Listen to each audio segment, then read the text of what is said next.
Welcome to podcast 48 in the series of Who Let the Master Out. Oh my goodness, 48 episodes. There are only 5 episodes left until the end of this series. And who knows what will be next? Well, of course, they do know, because I'm already getting the messages for the next series. So as we draw to the end of this series, I'll tell you more as it becomes more formalized and as I get more information on it. A few episodes ago, I recounted the first Thanksgiving night when my love energy was sparked to that kind of next level, and how my friends took me on a meditation into a beautiful garden to ground me. Well, it was that evening also that I received my first card reading, and in turn gave my first card reading to someone else.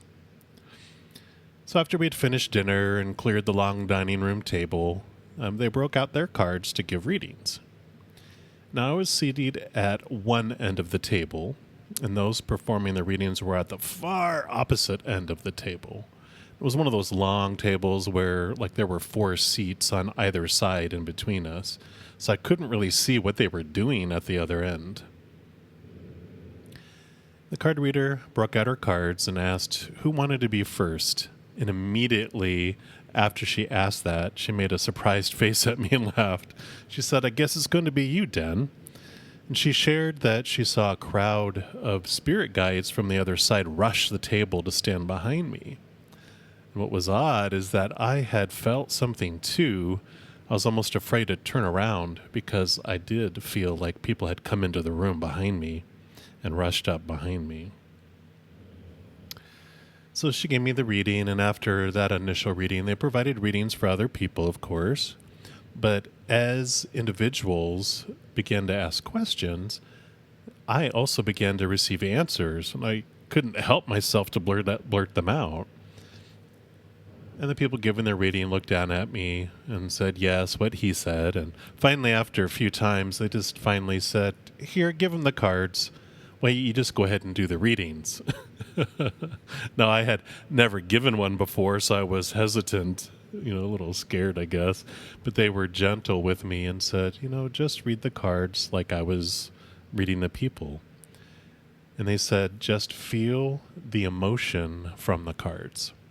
And that made total sense to me. So one of the individuals who had been giving the readings volunteered to be my guinea pig.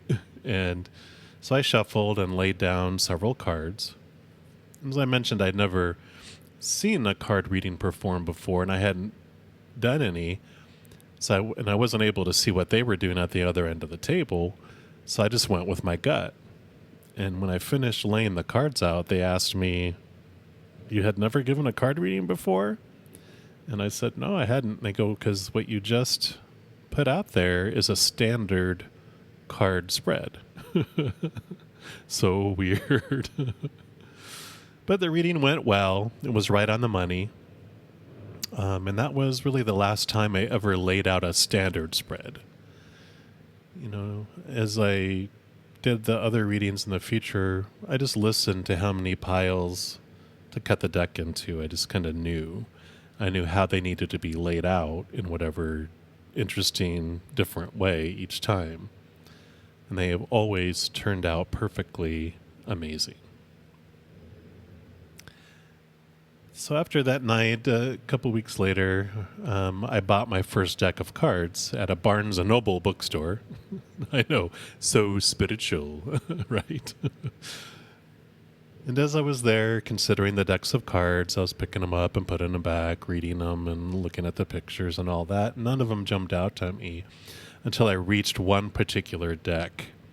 And again, when I grabbed onto it, I felt like a group of people had run up behind me.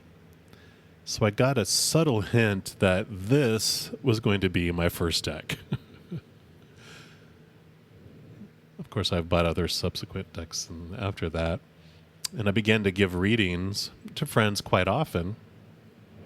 And each time, the cards were incredibly accurate.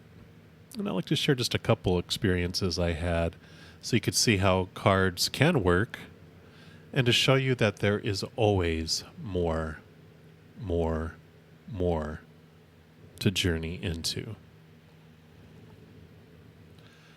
So a friend of mine that I gave a couple of readings to said his roommate would love to have a reading from me after hearing about his experiences.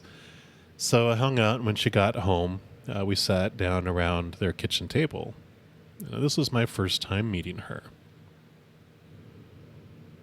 She was seeking direction on the best path to choose. It was a general question.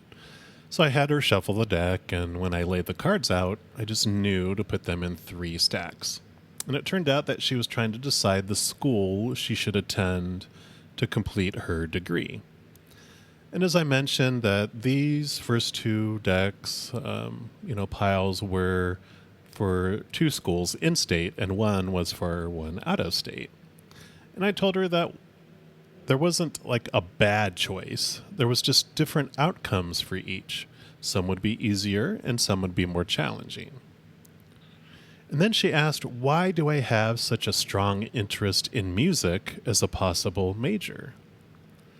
Because she was focusing on mathematics, but for some reason she kept on being drawn to music. And as soon as she asked that question, I had this picture of a music room pop into my head. And there was like this piano that had its lid raised, and there was this tall woman with brown hair that she had up in a bun.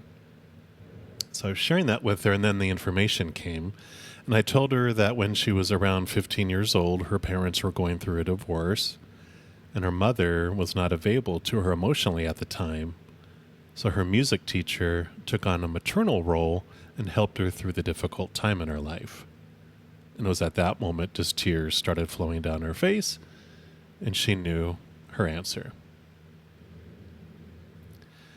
I've provided readings for almost 2 decades, and no matter the number of readings I've done, I continue to be in awe of how much the other side wants to communicate with us.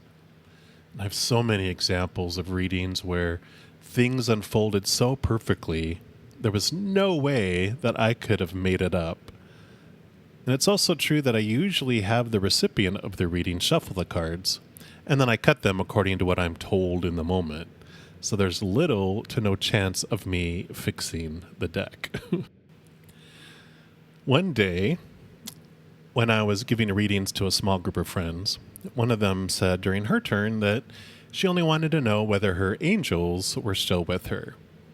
She always referred to her grandparents who had passed away as her angels, and they meant a lot to her, and she usually felt them nearby, but hadn't lately, so she was just asking for a little sign. Well, she got a huge sign.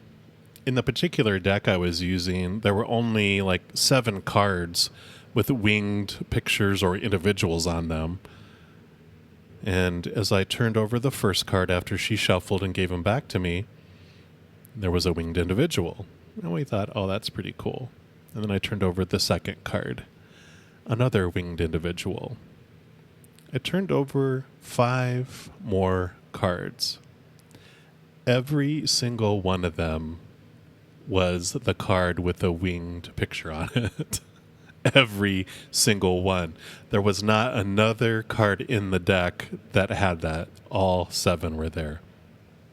So she got her answer. Yes, we are here. As with other soul abilities we have covered in this podcast, our biggest hurdles are our fears and the value we place on ourselves. Whenever I begin to freak out about giving a reading of any kind, because I still sometimes get nervous before a reading with someone I don't know, the message to me is always the same.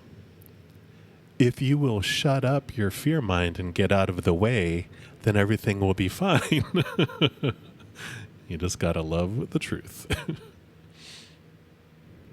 Because every moment is a choice between unconditional love or conditional love, between unconditional love and the fear of losing that conditional love.